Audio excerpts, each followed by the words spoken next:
I'll go ahead and start bringing folks in.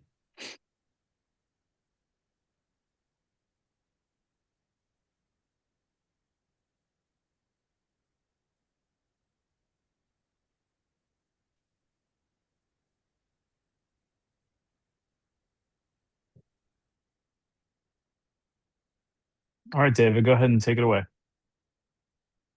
Good afternoon, everyone. My name is David Medina, and I'm the co-founder and COO of Results for America. Thanks for joining us for our 97th session, developed in collaboration with Bloomberg Philanthropies and the U.S. Conference of Mayors. For those of you who are joining us for the first time, the Local Infrastructure Hub is a national program that connects cities and towns with the resources and expert advice they need to access federal infrastructure funding in order to drive local progress, improve communities, and deliver results for residents. Through the hub, city and town leaders can access hands-on grant application training to secure funding from the Bipartisan Infrastructure Law and Inflation Reduction Act. Hands-on grant implementation workshops as well, one-on-one office hours, and actionable resources for all of you. And you can sign up to learn more about this program and all these resources at our website, localinfrastructure.org. Now, today's session is focused on protecting your infrastructure development goals from fiscal uncertainty by optimizing your grants management processes. And the impact of the federal government shutdown, in addition to many shifts in federal funding environment and landscape, highlight the importance of the grants management best practices that we will be discussing here today. But before we begin, I'm going to ask that you all complete a quick Zoom poll on your screen so we can gauge your confidence level with managing external funding streams. So please go ahead and do that right now.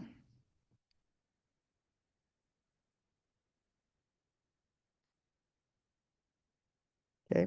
We have an incredible speaker joining us today to provide an overview of effective fiscal strategies that can help boost resilience, reduce administrative barriers to applying for federal grants, reduce reporting burdens, save money, and raise additional revenue. I'd now like to welcome our speaker, Matt Hanson. Matt is the Managing Director of Government Advisory Services at Witt O'Brien's, a high-impact crisis management firm that supports government leaders through mitigating risk, managing crises, directing recovery, and improving resilience. Thanks for joining us today, Matt. Over to you. Appreciate it, David. Before we get into the session, I just want to talk about how critically important today's session is for local jurisdictions, given the confluence of changes to federal financial assistance by the current administration, but also with the current federal shutdown. Regardless if you are a red or blue jurisdiction, these are unprecedented times. And I know we throw that term around, unprecedented times, but having been in the federal financial assistance space for over 30 years, I can attest these are unprecedented times. We all have to understand the overarching goals of federal OMB in the current environment, which is to shrink the federal bureaucracy. But in order to do so, federal agency functions, levels, funds, and grants must be cut first in order to justify these corresponding personnel cuts. What I'm communicating to you is your jurisdictions and the numerous critical grant programs that you rely on are in the crossfire and will increasingly become collateral damage unless you aggressively plan and implement an effective strategy. So I wanted to put today's presentation in context that this is not just about navigating this grant program or that grant program or preserving certain infrastructure. It's really an overarching change that's happening with the federal bureaucracy using grants as a tool to implement that change. So to get started, we have been fortunate enough to work with some incredible jurisdictions across the country that do really good work. And when it comes to federal financial assistance, whether that be infrastructure or social safety net, et cetera, on paper, their jurisdictions look strong. They think they're doing a good job. They think they're checking all the boxes when it comes to grants. But in reality, they're underinvesting in grants. at least in the context of the time and energy you spend on your corresponding general fund budget and or the effort that's needed to currently navigate the ever-increasing headwinds of the federal financial assistance environment. Treating grants as windfalls creates missed wins and sharper downsides, findings, repayments, corrective action plans, lost trust with the public, etc. And this has only been exacerbated given the current federal financial assistance environment. What is that environment? That environment is 2-week application windows. That environment is requests to quickly revise applications. That environment is changing award criteria and allowability. These are all dynamic changes that are happening that we need to be able to respond to quickly and effectively. So on the next slide, we will diagnose the 7 root causes we see over and over again. And this could probably be a list of 25, but I tried to streamline it down to 7. These aren't character flaws. They're not indictments of local jurisdictions. It's just the reality of how most of us work. These are system design issues.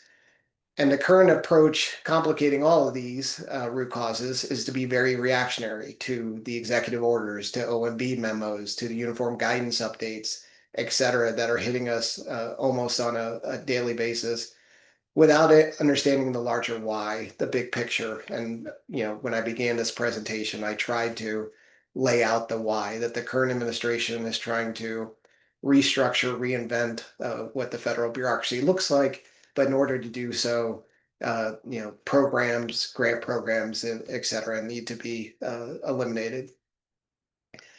As we go forward from this slide into the next, note which 2 are the most painful in your organization. I know we all struggle with some of those. So siloed org charts. I've talked about this on these presentations before, how Public Works is doing its own thing. The police department is doing its own. Fire is doing its own. We all work in silos. I've laid out some of the reasons why this just isn't practical in today's environment. But you have departments chasing notice of funding availability alone, coming up with their own templates and rule interpretations that differ. On a previous webinar, I talked about how problematic this is given the executive orders around DEIA and sanctuary cities, and now the executive order around homelessness. You can't have departments operating in silos, interpreting those executive orders and grant special conditions independently. The impact of all the siloed approaches is duplicative effort, weak policy alignment, inconsistent compliance. But most importantly, given the current environment, it's the inability to scenario plan and to strategize. Unless you have all your data in one place, everybody working collaboratively, it's really hard to come up with an effective plan for your jurisdiction. So on the next slide, governance isn't about control, it's about speed and really about consistency. So the second sort of root cause is leadership attention bias. Obviously, leadership elected or appointed are being pulled in all sorts of directions. There is a definite ticking clock when it comes to your general fund process, your fiscal year process, that doesn't always exist with grants. So the natural attention is to always focus on general fund activities, budget hearings, etc. Dashboards, hearings, public engagement, etc. They all center the general fund activities. Your calendar operates around these. Grants lacks these for the most part. They lack performance measures. They lack KPIs. What is the overall impact? That grants don't normally compete for your time or talent. We saw that change a little bit during COVID, where your top leadership individuals, were working on COVID response plan and working on spending plans for CARES Act and ARPA funding, but that's traditionally not happened with grants. The question I would ask is, why not? Is there anything more volatile right now than the direct or indirect actions by the federal government and subsequent reactions by state government on your local budgets, whether that be tariffs, whether that be the impacts of the so-called one big beautiful bill, whether that be rescission packages, grant terminations, now the federal government shutdown. The list goes on and on and on, and that is, you know, not only directly but indirectly impacting your community on a daily basis. We can fix some of these things with an annual grant plan and with data analysis, and we'll talk about some of these later on in the presentation. Next slide. So one of the root causes we see quite a bit is compliance fog. Either people operating from a position of fear, or just assuming that nobody will notice, or things will just take care of itself. And what this results in is folks either avoiding opportunities, perceived to be too risky, or they sprint into things too quickly and have to fix problems later on. Findings, repayments, corrective action plans, these all burn credibility. As a recent example, or an example we're in right now, many jurisdictions sprinted through the COVID funding without considering the risk. We're going to spend the ARPA money. There's too many of us, too many recipients. We did it under revenue loss. Nobody's going to worry about it. Well, I hate to be the bearer of bad news, but those bills haven't come due yet. Treasury is still, digging their way through CARES Act funding. They really haven't even gotten into ARPA funding yet from a monitoring and compliance perspective. They are using machine learning and AI to root out compliance issues. And there's a lot more noise we're going to hear about compliance and oversight on previous programs. But now we're in a full shutdown mode, given the perceived risk and volatility of the current environment. So those same communities that just sort of breezed through ARPA, didn't really care about compliance, are now looking at the current environment and saying, hey, wait a second, this is too risky. There's too many landmines, so we're not even going to, attempt to continue to participate. And we really need to reconcile that. You can't be one and without the other. Next slide. So decision rights, who approves match, who owns subrecipient monitoring? This really harkens back to, operating within the silos, but also not having the attention of leadership when it's needed most, because they're focused on general fund and other things. The impact of this is missed opportunities, late calls about partnerships, etc.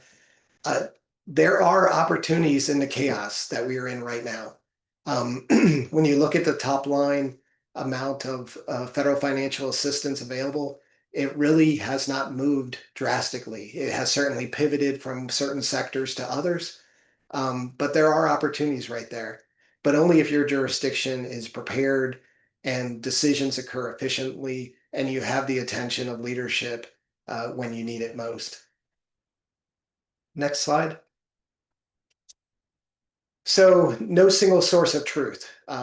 This certainly goes well beyond the world of federal financial assistance. This goes well beyond the world of infrastructure projects. We all operate in environments. We have ERP finance systems. Certain people track things on spreadsheets, emails. There's lots of rework, rekeying, reconciling weak internal controls. The impact of all of this is leaders see totals, not risk, not deadlines or evidence. And if leaders are not seeing the data they need, then the public, and equally important, the grantors and appropriators, are not seeing the necessary data. It is really critical to have the right tools, to have a single source of truth, so that both internally and externally, you're seeing what you need to make timely decisions. Next slide. capacity is episodic. Again, pointing back to the recent COVID experience, your talent surged for, for lack of a better term, a marquee program, global public health pandemic, and record amounts of historic federal financial assistance. We stood up recovery offices. We took our best and brightest from all areas and we surged them to that project. And as COVID is now, mostly in the rearview mirror, that top talent has gone back to their day jobs, and grants and federal financial assistance is not getting the attention it once did. What the impact of this is every application, every notice of funding opportunity feels like the first time. We're always starting with a blank piece of paper. We're always trying to get team members up to speed. It goes without saying, or it should go without saying, that the same type of leadership team you put in place to navigate the COVID public health pandemic and the subsequent funding opportunities should be in place right now. It should have been in place when IIJ, IRA, and CHIPS and Science Act were first announced, but certainly should still be in place in order to navigate, the environment we're in right now with the recent legislative packages as well as the current federal shutdown. Next slide. So story gap. Dollars don't necessarily equal outcomes in the public narrative. We have to do a better job of talking about the outputs, the outcomes, why these programs matter, why grants matter, that they're not just a nice to have or another duty is assigned, but we really need to highlight how impactful they are for all of our communities. When a grant program has low visibility, it has low support. When grants as a whole have low visibility, they have low support. It is an absolute truth that programs that demonstrate successful outcomes and have garnered widespread stakeholder support find a way to survive. And we have seen this historically with criminal justice programs and other programs that have really garnered widespread stakeholder support. I think a good example right now is everybody on this call would probably agree that the BRIC program is an incredibly valuable program, one that we hate to see that it's potentially going to be eliminated or certainly being disrupted. But have we all done a good enough job to actually talk about the outcomes, talk about the successes, garner wide range support outside of just the resiliency disaster recovery field? The BRIC is a program that really highlights or illustrates how important being able to talk about outcomes and outputs and having wide-ranging support would be impactful right now in the environment we're in. So the fix. I'm always full of lots of problems, and hopefully I'm able to provide some solutions. So run your federal assistance like an enterprise portfolio. Run it like you do anything else in your jurisdiction. Grants as other duty is assigned, those days are really behind us. So 4 high-level moves: having organizational governance, regardless of the size of your jurisdiction. This isn't just a strategy for large municipalities. Every city and town should follow this. Have an annual grant plan. Know what you're trying to accomplish with grants. Have data and delivery methodologies, but then also have cash and compliance disciplined. Certainly, right now with a federal shutdown, you shouldn't be getting too far in front of getting reimbursed for grant programs. As long as payment systems are still up and running, you should be going almost daily requesting drawdown requests for your grants. And just because your federal grantor or grant manager is furloughed or is under a gag order, not returning calls, whatever the case might be, you have to maintain compliance discipline. You need to be, checking all the boxes, crossing all the T's, dotting all the I's. We stay on that slide for just a couple minutes more. So as we dive into this, maintain your local community values, but align your grant strategy with the fundamentals of current state and federal administration. So I know there's a lot of discussion right now around things like DIA or safety supports for the homeless population, and jurisdictions are feeling very much like they just have to, change the words they're using, pivot in completely, different directions. I would argue that, you need to maintain your local values. But in saying that, you then need to align your grant strategy, with the fundamentals of the current grantors. How you do this is, um, let's say, homelessness. You also need to be talking about job training and apprenticeship and uh, uh, recidivism prevention, and you can still have a holistic local approach on addressing homelessness, but not just completely have to pivot in a different direction because of the executive order. Get ahead of appropriations bills and notices of funding opportunity. What we're seeing right now is we're seeing, 2-week turnarounds for grant application periods. If you don't start working on a grant application or a project design until that notice of funding availability hits the street, you're never going to be successful. Your community's needs and projects are what they are, regardless if there's a current grant opportunity out there. So really encourage you to get ahead of, writing one-pagers, writing executive summaries, putting templated grant applications together, anything you can do to get ahead of the current timeline. In today's climate, the safest and smartest way to protect programs is to make them about what they deliver, not about who they're perceived to be for. So this is in response to the attacks on DEIA and others. That does not mean you abandon equity. It does not mean you abandon your local values. It means leading with outcomes and outputs that are approvable, compliant, and durable across political shifts. Focus on what you're trying to accomplish, whether that be addressing food deserts or reconnecting communities or first generation, college graduates or whatever else. Really focus on the what, the outcomes, the outputs, and not so much on the people. The people you can address with your local values and how you actually implement the projects long term. Next slide.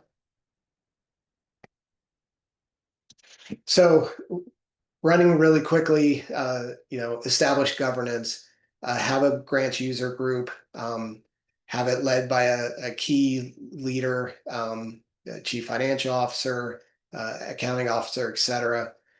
Publish a grants manual, build a continuity toolkit. These are all things that we've talked about again and again and again, and they're critically important that you are doing this to seize on opportunities, but also navigate the waters we're in right now. Why this works: clear lanes, faster escalation of issues, durability across administrations, so having programs and initiatives that are sustainable. You don't necessarily need a centralized approach, but certainly a coordinated approach to grants management. Next slide. So build an annual grant plan. Have 3 to 5 themes, have a 12 to 15-month calendar, et cetera, et cetera. The way municipal budgeting usually works is, the focus is on the general fund, the annual fiscal year budget. That's a 12-month budget. And then after that budget's in place, we identify where there are gaps, where programs and projects didn't get funded, and we say, go find a grant. Well, grants don't work on the same 12-month cycle. Grants usually work on an 18-month cycle. So you really need to get ahead of your general fund budget with a grant plan, or at least be doing them on a parallel basis. Don't try and be all-inclusive, but pick 2 or 3 or 5 really critically important issues to your community, whether that be infrastructure, whether that be various social safety net programs, and have a strategy around it. One of the outcomes is you'll have fewer but much stronger applications. And most of the content, 70 to 80% of the content that you will ultimately need for grant applications will be pre-built and sitting in your annual grant plan as you move forward. Next slide. Stand-up data and delivery, again, goes way beyond just grants, but pick a system of record. Are you going to use a grants management system? I see quite a few people in the chat referencing eCivis and UNA and some other products. Whether you're going to be using the data repository, the budgeting module within your enterprise financial system for grants, whether you have a document repository, Power BI, pick one, standardize the data, launch a public dashboard that talks about your pipeline, deadlines, draws. Right now, it should be talking about the risk. What programs are in jeopardy, what programs are paused, which ones are terminated, which ones in the draft budgets look like they might see reductions. Or if we operate under a omnibus appropriation for all of next year, what does steady state funding mean for some of these programs? The outcome is one source of truth, timely and accurate data, and hopefully that should lead to leadership attention rising as they're seeing real, timely, and actionable data. Next slide. Operate with cash and compliance discipline. Again, I talked about this earlier on. I can't say this enough, given that we are in the middle of a federal shutdown. To date, payment systems are still up. Folks should be going in on a daily basis, requesting reimbursement, making sure those deposits hit their accounts, trying to navigate grants without requesting any changes that might require human involvement in order to keep the pipeline of funding going. And this goes the same with compliance discipline. Things we talk about in the grants world that I don't know necessarily translate to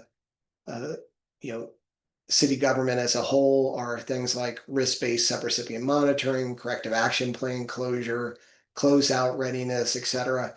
These are all critically important things to make sure your community stays in compliance and does not wind up on a federal suspension or debarment list. And we are seeing the current administration use the federal suspension and debarment list more and more as a way of excluding communities from receiving funding. And we just saw this recently with the threat to Harvard University. As they were going into negotiations, they were actually referred for potential listing on the suspension and bar list. Building capacity within your organization and amongst the various non-government organizations that you partner with is one of the most important things you can do to promote equity in your community. At the end of the day, these are the change makers, the boots on the ground that are going to serve on your community. So when you think about how do we promote DEIA, how do we promote equity, think about it a little bit differently. Think about the capacity you can build not only internally with your staff, but also with your NGOs to help the community as a whole. Next slide. So as a grant professional, I oftentimes feel like a used car salesman. I'm, constantly trying to sell somebody, the good old reliable Buick that they don't want. But here are some of the common objectives we hear. We can't add staff. Well, we're not necessarily asking you to add staff. We're asking you to, centralize activities in order to, develop templates, evidence, reporting cadence. Invest in making the process more efficient, not adding staff. Departments want autonomy. What we're not, when we talk about hybrid approaches or centralized approaches to grants management, we're not talking about telling individual departments how they can spend their money. We're talking about how we comply. We're talking about how we can do scenario planning, how we can strategize. at the end of the day, departments own what to pursue, own how they spend funding within the confines of the individual grant program. We hear this time and time again. Our enterprise financial system already does this. The ERPs track dollars. Grants need life cycle, they need evidence, they need data, they need outcomes. Those are not things that traditionally your ERP accounting systems do unless they have a performance management module built on. Compliance slows this down. I'm sorry, given the current environment with the current administration, if you're not maintaining compliance, you're giving them excuses to terminate your grants and to potentially impact future funding for your organization. And then we'll lose momentum with leadership changes. Processes, systems, staff capacity, these are all things to actually help transition from one leadership to another. Is when institutional memory walks out the door, that's when these systems change administration to administration. So what does equal energy look like? These are some example performance measures. Early submissions, win rate by theme, spending plans, on-time reporting. These are all types of performance measures that we would have for general fund budget, general fund activities. We don't historically do that for grant programs. We, for the most part, don't do this, making this type of data available to the public or make this type of data available to our elected leaders. And it's really critical that we do so right now. Next slide. So just as there's a question about pre-baked memos and templates, collateral, having each time you do a risk assessment, each time you do monitoring, each time you do a sole source procurement, you're not starting from scratch, that these memos already exist, the templates already exist for staff to use. So a realistic 90-day approach, 0 to 30 days, put your governance model in place. 31 to 60 days, stand up your Power BI, your data analytics, go through various training sprints. And then the last 61 to 90 days, monitor progress, integrate into your overall processes, have a scorecard. The reality is, short of another public health pandemic like COVID, a global military conflict, some sort of domestic terrorist attack, etc., the federal financial assistance environment that we're in right now is not changing in the next 3 years. And if one of these horrific events were to occur, the federal response, as we've seen in the past, would be some sort of recovery funding, which would require the same structures to exist. So this is not wasted effort. This is absolutely where your time and energy needs to be spent in order to navigate where we are right now and where we're going over the next 3 years.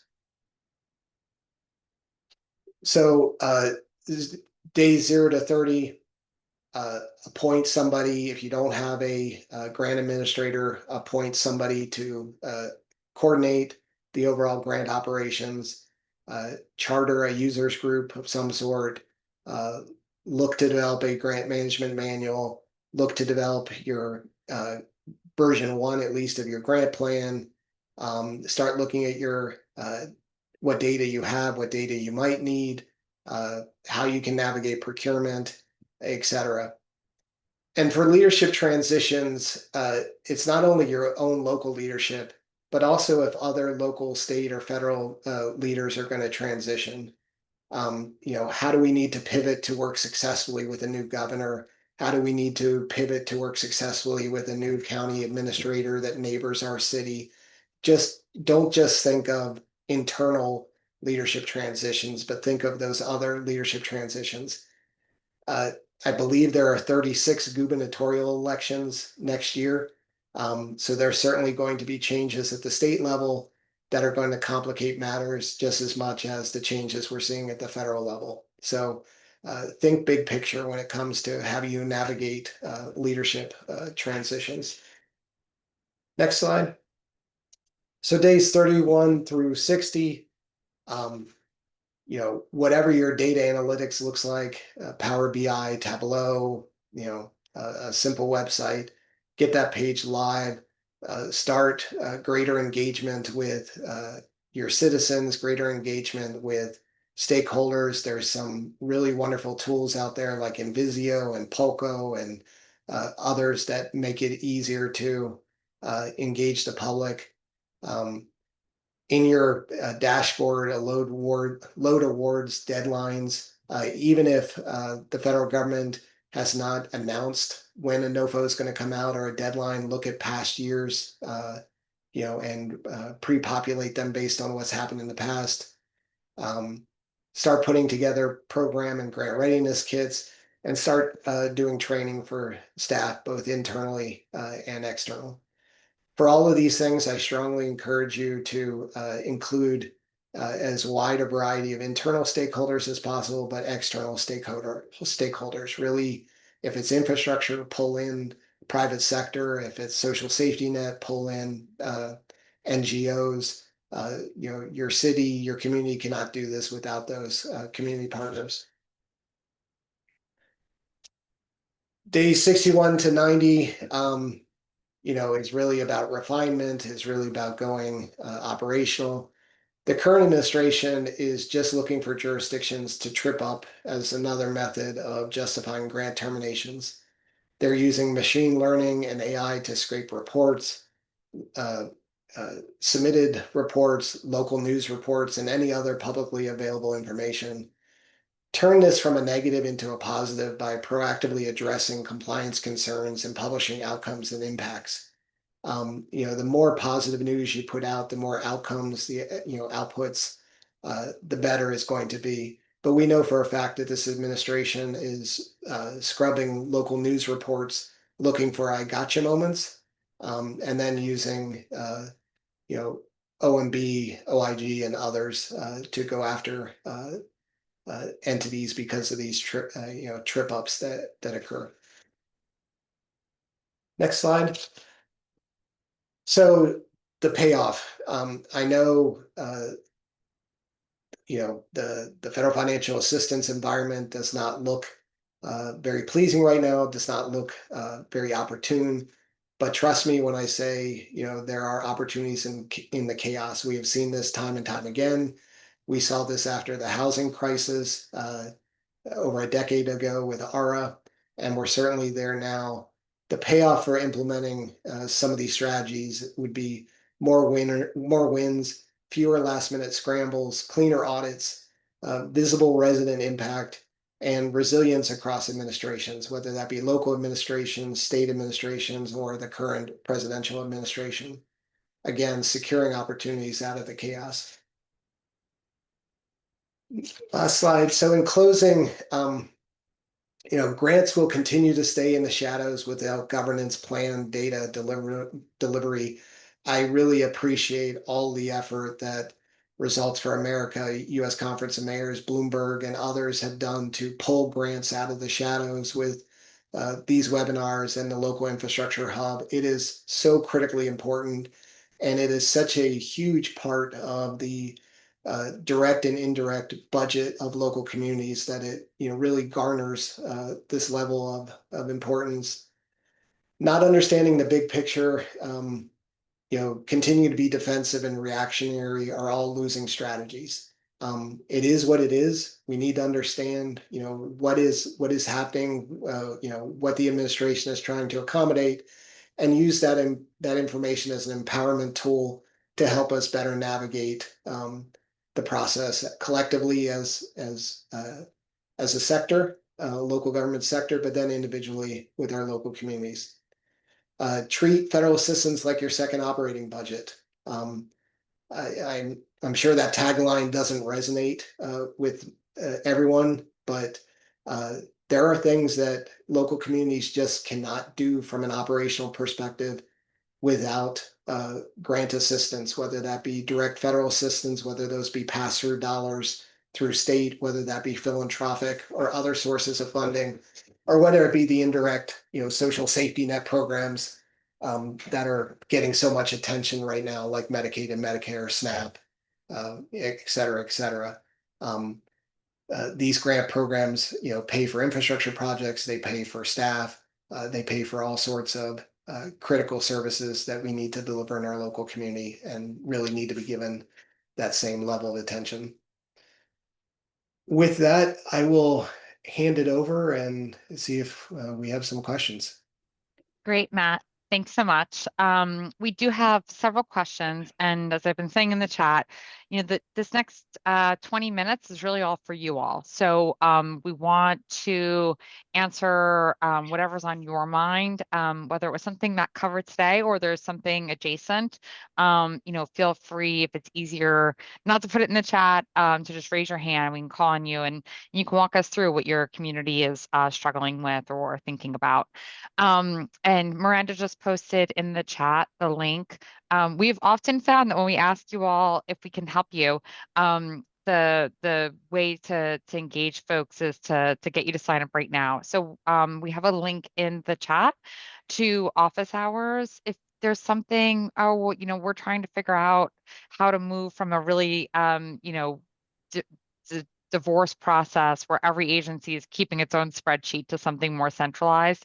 And we could really use, some time and guidance with Matt or any of his colleagues to help think through that. Sign up and we can help you there. Or, my community was one of the ones that's grants have just been terminated, or, X percentage of our budget relies on the feds and that's at risk. We're trying to figure out how to scenario plan. Those are the kinds of things that we'd love to have, give you some advice on. So I'm going to first turn to the questions we did get in the chat. The first was about an annual grant plan. Matt, you talked about it a few times. What does that look like, and how do you go about, taking the first steps towards creating that? So, many communities are familiar with, having a capital improvement plan. These are, multi-year documents that you work on with, stakeholder engagement and prioritizing infrastructure projects. The annual grant plan would, take something like a CIP plan or other and turn it into actionable bites. So in the current year, the CIP plan, we're anticipating, replacing the community center, doing the sidewalks, doing this, doing that. Well, how are you planning on doing that? Well, certainly one of the strategy is with CIP funds that have been budgeted. It might be bond issuance, it might be tax credits, it might be general fund. But part of that is, grants and identifying which grants you would target in a particular year to accomplish which goals. You would do this, whether, the priorities for the community are, and as I said earlier, pick 2 to 3, pick 3 to 5, whatever it is, so this year we want to prioritize, infrastructure, we want to prioritize housing, we want to prioritize, early childhood education,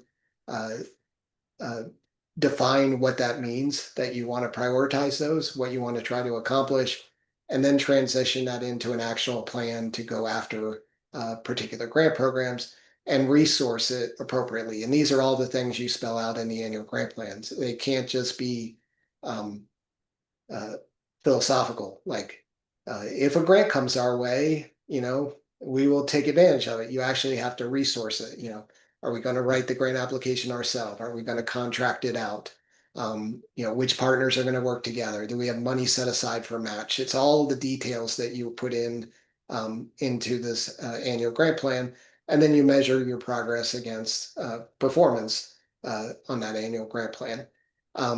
It really, helps to drive the conversation, not only with your elected leadership, but then internally within departments. And there's no confusion about roles and responsibilities. You don't get, the day of a notice of funding availability being released and suddenly scrambling to pull together a meeting saying who can help with this. The roles and responsibilities are already outlined in the grant plan, who's going to do what, where match contributions are going to come from, et cetera, et cetera. And now I'm going to ask maybe the harder question. Have you seen examples of great grant plans, and is that something we might be able to share with folks? I have, and Jamie, I'll remind me, and I'll get you some samples. I would tell you my own personal experience. Uh, it was kind of a baby step towards having a grant plan. Was when I was a municipal grants administrator, I sat in the cubicle next door to the CIP manager, and I would look at all the grant programs that were forecasted for the year. And I would just yell over the cubicle and say, "Hey, do you have a project for sidewalks? Do you have a project for housing?" And it was very much the origins of having that grant plan and having that connective tissue between not just the CIP plan, but all the various strategic plans that local governments have that more times than not sit on a shelf and collect dust. Versus actually having strategies put to them to actually put them in action. That's great. And we'll share with everyone too. Mayor Shore in a recent webinar talked about the way he's approached this and thinking about having a list of opportunities sort of ready so that when those funding opportunities come up, you already know what you're going to go after and how you're going to do that. And sounds like Matt and his colleague took the childhood game of Go Fish and took it to the next level. The next question we got was about tools and the sort of the sprawl that can happen when lots of different folks are keeping track of these on different spreadsheets. We heard before there's a lot of software platforms out there. Matt, could you just talk about sort of the pros and maybe cons of different platforms? And my thought here is that no platform is going to fix what might not be something where you don't have the systems and the team in place. Implementing GovTech solutions is really a three-legged stool, with the IT solution being a singular leg of that stool. The other two are policies, procedures, internal controls, and the third leg being staff, having staff that has capacity, having staff that has training, having a change management strategy in place. If you don't have all three of those, it doesn't matter how much money you spend on GovTech solutions, it's going to fail. And we see this time and time again. I, you know, we as a company historically have been software agnostic. I don't care if you have the best Excel spreadsheet known to man. If people don't know the policies and procedures that go along with the utilization of that spreadsheet, and there's not adherence by staff to keep it updated, it's going to fail. And the same thing would happen with buying the best in breed ERP financial system. So really focus on the problem you're trying to solve. Is it internal tracking? Is it communicating to the public? Is it the financial side of grants? You're trying to speed up payments. You're trying to get reimbursed more quickly, or the programmatic side of grants. You're trying to manage performance, but then make sure you're paying attention to all three legs of the stool. Make sure you have living, breathing policies and procedures. Make sure you have staff that are trained and are adhering to the utilization, and then make sure you have a solution that's actually addressing the problem you're trying to fix. That's great. We have two questions that I think cover adjacent topics. So one is how to convince departments to do early planning to coordinate match funds, and then sort of a related question is how to deal with this chicken and egg problem. Some people want to wait till you get the grant to line up the capital match or other local capital funding, but obviously sometimes that's too late in the process. So how would you think about how to coordinate these, how to get everyone on board with doing the early solicitation? So, as a career grant professional, for the life of me, I just don't understand why, every department doesn't want to drop everything and come talk grants with me. I mean, for 30 years, I haven't understood that, but I get it. They have day jobs, they're focusing on other things.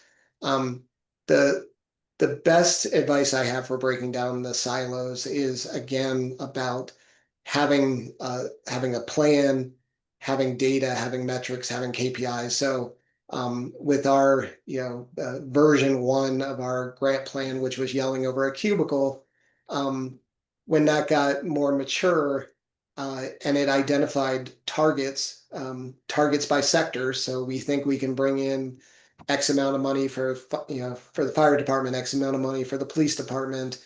In order to do this, these are the enablers. We're going to need staff resources to write applications, staff resources to manage grants, matching dollars, whether those are cash or in kind. Those were memorialized in the annual grant plan and also memorialized in KPIs. The more all this information got out into the public domain, it was shared with appointed leadership. It was also shared with elected leadership. And there gets to be a certain amount of accountability. So I actually had city council members who would, pull an agency director aside and say, hey, I see that you guys aren't submitting applications, or you all, haven't contributed, whatever, and hold them accountable. And so it less and less, was it my responsibility to try and convince somebody to do something. There was just a general environment of accountability. The other thing I think works is when you bring tools and resources to those departments. So one of the things I really saw as my responsibility as a grant administrator was to bring policies and procedures and collateral and grant managers manuals and training and all those things to really be a partner, which also helped to break down the silo, and thus having arguments over match contributions got to be fewer and fewer. As far as the chicken and the egg problem go,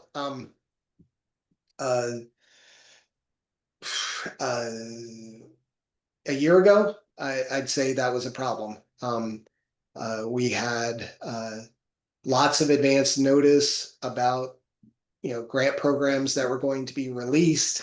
There was lots of news releases and public meetings, and then when notices of funding availability were actually open, they were open for 90 days, 120 days. We worked with local federal field offices to help us complete applications and get them across the finish line. That's no longer the environment. You cannot wait. You need to be, your projects are your projects, your needs are your needs. Write them up as if a grant application is open already. Mature them to the point, they might have to sit on the shelf for a little while, collect a little dust while you wait for the proper funding opportunity. But you cannot wait. You have to get ahead of this. I mean, if you haven't been tracking the news, it's been program after program, agency after agency that have opened with 2-week turnaround deadlines on applications. And that's just not enough time. So you have to have, partially built applications. If you think about having to do preliminary environmental reviews or having to do a BCA, a cost benefit analysis type, you just cannot do these things in 2 weeks. And they are critical parts of many grant programs, including the large infrastructure projects. So you have to have skin in the game. You have to make some local investment. You have to get ahead of the curve and be ready to pounce on these opportunities when they come along. Thank you so much, Matt. I think you'll find lots of words of comfort in your advice. And just want to remind everyone, we will be sharing the slides. Also, Matt's working on a great resource that sort of synthesizes a lot of this content that you can take and build that consensus across your teams. And I really think maybe it's because we care a lot about leadership development. This is a moment to go to your mayor or your city manager and really say to them and express the case for making this as important as you think about tax revenue, because in a lot of jurisdictions, you're getting a lot of your money from outside sources, and so it should be treated with as much concern. And then I think we're running maybe at our last question. One of the questions, and I think you might have to be able to iterate on this one. is talking about ways to anticipate or predict NOFOs in order to form a 12 to 18-month grant plan. You just talked about the landscape is changing, right? We all recognize that. I think there will be opportunities coming out, but I think we're thinking about a wider pool of funding now and different ways if you have priority projects. And so maybe just iterating on that question a little bit, if you can think about and maybe provide some advice on how to get that 12 to 18-month horizon. Yeah, I mean, I think without folks going out and investing in grants management solutions or AI tools or whatever else, grants.gov is a great place to go and look at the actuals over the last 12 to 18 months. And then once you have that listing, you can then go through and look at some of the legislative packages to see which programs have already been named that they're going to be eliminated or they're going to be curtailed. And you start to put a straw man together pretty quickly of what it might look going forward. One of the things that we were discussing while we were waiting for this call to start is, a lot of the federal agencies that are remaining open right now, they're remaining open using Inflation Reduction Act as sort of lights on operational funding. That is not by accident. That is very much, intentional by the current administration. But what that means is if you're sitting there waiting for, a bunch of Inflation Reduction Act programs to be released, it's probably not going to happen.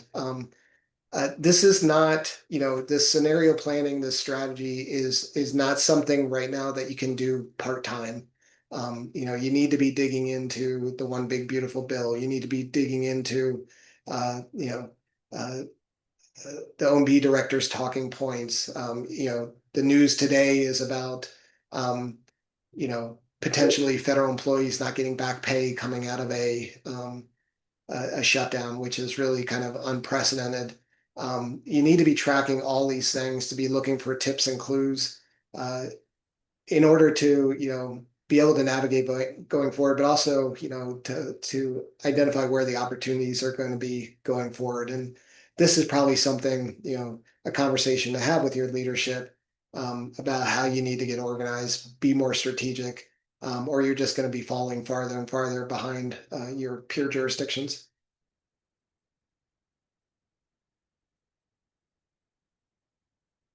Great.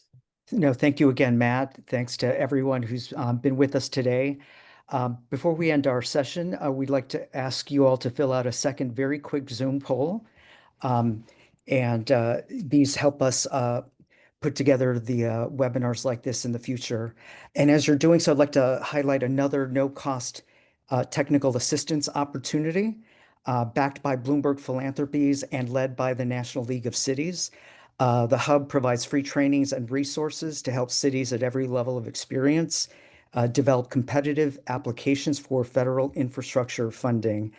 Our upcoming free Brownfields workshop will be an intensive half-day experience designed to provide targeted grant-specific training to help you secure funding. The workshop will take place on October 9th, so that's this Thursday at 12 p.m. Eastern Time. You can register for this session using the link in the chat or the QR code that you can find on your screen.